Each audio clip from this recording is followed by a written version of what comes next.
Deborah Meyer, probably the leading American writer-educator of her generation, and Emily Gassois, an experienced teacher working to improve schools nationwide, have written one of the best books ever on the growth of what is called progressive education. They make a great case for democratically governed schools where teachers make decisions together, with much input from parents and students.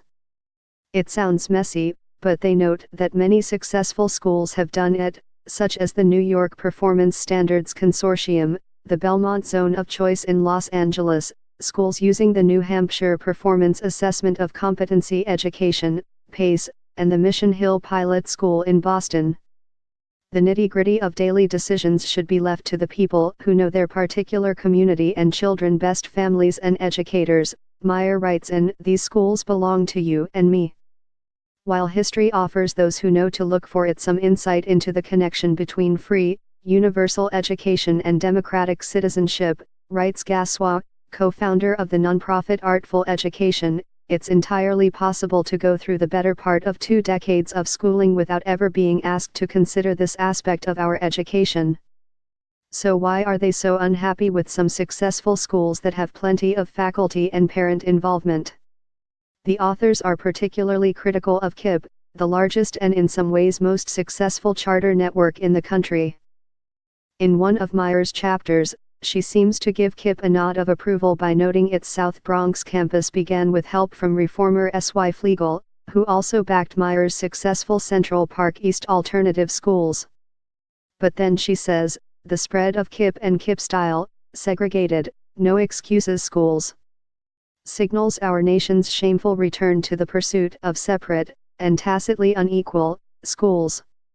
Having visited 42 creative and high-achieving KIPP schools over the years, I sought an explanation for this sentence.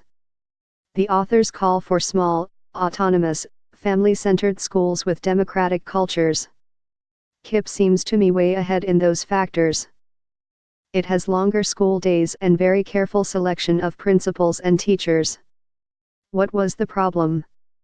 Meyer said she visited a KIPP school once, 10 years ago, and didn't like the discipline, including isolating misbehaving students, which seemed to her a kind of shaming. She said the instruction seemed to be mostly teacher-directed. Gassois said the KIPP schools she visited in Houston in 2009 and 2010 were small and autonomous but too tied to success in test scores. As for democracy, the authors said, KIPP does not follow progressive traditions of letting students often decide what and how to learn. But why, I asked, did they think KIPP signaled a shameful return to separate but unequal? Gassois told me that KIPP schools were segregated by design. I didn't understand that. They are mostly located in low-income neighborhoods where children need better instruction. How can that be the same as Jim Crow? Gassois said she did not mean to equate KIPP with the Old South.